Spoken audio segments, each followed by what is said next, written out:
Hi, നാളെ Easter കേട്ടോ. അപ്പോൾ ദേ തലേദിവസം രാത്രി തന്നെ നമ്മുടെ കുഞ്ഞിനെ വെച്ച് എത്തിയിട്ടുണ്ട് കേട്ടോ. അപ്പോൾ അവർ ഈസ്റ്ററായിട്ട് ആഘോഷിക്കാൻ വരുന്നതൊന്നുമല്ല. കുണുക്കം കുറേ ദിവസമായിട്ടാണ് വിളിച്ചിട്ട് പറഞ്ഞു കുഞ്ഞേച്ചി വായോ വായോ വായോ എന്നിട്ടാ. കുഞ്ഞിനെ അച്ഛനും കളിക്കാൻ കിട്ടാൻ വേണ്ടിയിട്ടാണ് കേട്ടോ. വെക്കേഷനൊക്കെ ആയിട്ട് അവരെ ഇതുവരെ കിട്ടിയില്ലല്ലോ. അങ്ങനെ ഉച്ചയാകുമ്പോൾ കുഞ്ഞെ വിളിച്ചിട്ട് അമ്മ ഞങ്ങൾ വരുന്നുണ്ട് കേട്ടോ. അങ്ങനെ ചെയ്യും, അവരൊക്കെ വന്നതല്ലേ ചോദിച്ചു. തലേദിവസം അപ്പം ഞാൻ 2 ദിവസമൊക്കെ ആയിട്ട് മീൻകറിയും മാമ്പഴ പുളിശ്ശേരി ഉണ്ടാക്കി വെച്ചിട്ടുണ്ട് കേട്ടോ. അപ്പോൾ അത് അവിടെ ഇരിക്കുന്നുണ്ട്.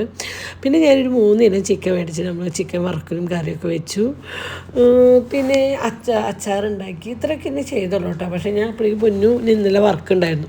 അപ്പോൾ പൊന്നിനോട് ഞാൻ പറഞ്ഞിട്ടുണ്ടായിരുന്നു, പൊന്നു ഒന്ന് ഈസ്റ്ററായിട്ട് ഇവിടുന്ന് നമുക്ക് എല്ലാം കൂടി ഒരുമിച്ച് ഊണയ്ക്കും, നീ അവിടെ വെക്കേണ്ട, അവിടെ ഈസ്റ്ററായിട്ട് അവിടെ വെക്കാമെന്നാണ് പറഞ്ഞു കേട്ടോ.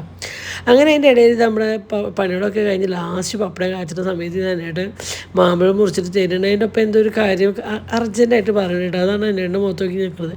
അങ്ങനെ നമ്മുടെ കുണുക്കമ്മോനോടൊക്കെ കുണിക്കുമ്പോഴോടും വരാൻ പറഞ്ഞിട്ട് ഫുഡ് എടുത്തേക്കാണ്ട് നമ്മുടെ കാർത്തമ്മ ഇലയൊക്കെ വന്നപ്പോൾ ഭയങ്കര ഹാപ്പി ആയിട്ടാണ് ഫുഡ് കഴിക്കാതിരിക്കാൻ വേണ്ടിയിട്ട്. പക്ഷേ പൊന്നു ഒരു അർജൻറ്റ് കാര്യത്തിന് പുറത്ത് പോയി കേട്ടോ. അപ്പോൾ ഞാൻ അമ്മ വരട്ടുണ്ടെങ്കിൽ അമ്മ വന്നിട്ട് നമുക്ക് ഒരുമിച്ച് കഴിക്കണം, അവർ ഈസ്റ്റർ അല്ലേ എന്നാണ് അപ്പയുടെ കൂടെ നിന്ന് കഴിക്കാട്ടാന്നാണ്. അപ്പോൾ ഇതിൻ്റെ ഫുൾ വീഡിയോ നമ്മൾ ഈ ഒരു വീഡിയോ ടച്ച് ചെയ്ത് ഇതിൻ്റെ ഫുൾ വീഡിയോയ്ക്ക് പോട്ടെ. നമ്മൾ ഈസ്റ്ററായിട്ട് നമ്മളെല്ലാവരും കൂടി ഒരുമിച്ച് കൂടിയൊരു ഈസ്റ്റർ ആയിരുന്നു കേട്ടോ.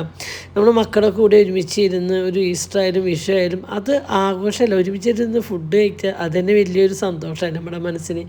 അപ്പോൾ എനിക്ക് പറ്റണ പോലെയൊക്കെ അവർക്കുള്ള ഫുഡും കാര്യങ്ങളൊക്കെ സെറ്റ് ചെയ്ത് സത്യം പറഞ്ഞാൽ തീരെ വയ്യ. പക്ഷെ എന്നാലും എത്ര വയ്യെങ്കിലും അവരെല്ലാവരും കൂടി ഇന്ന് കഴിക്കുന്നത് കാണുമ്പോൾ തന്നെ നമ്മുടെ മനസ്സും വയറും ഒക്കെ അങ്ങോട്ട് നിറയും. അപ്പോൾ അവിടെ ഞാൻ പറഞ്ഞു, നിങ്ങൾ ആദ്യം ഉണയിച്ചോ, നിങ്ങൾക്ക് അച്ഛനും അമ്മയും വിളമ്പി തരാം, ഞങ്ങൾ ഭക്ഷണം കഴിക്കുമ്പോൾ നിങ്ങൾ വിളമ്പി തന്നാൽ മതി കേട്ടോ. അങ്ങനെ അവരെല്ലാവരും കൂടി ഇന്ന് ഫുഡ് കഴിക്കണം കേട്ടോ.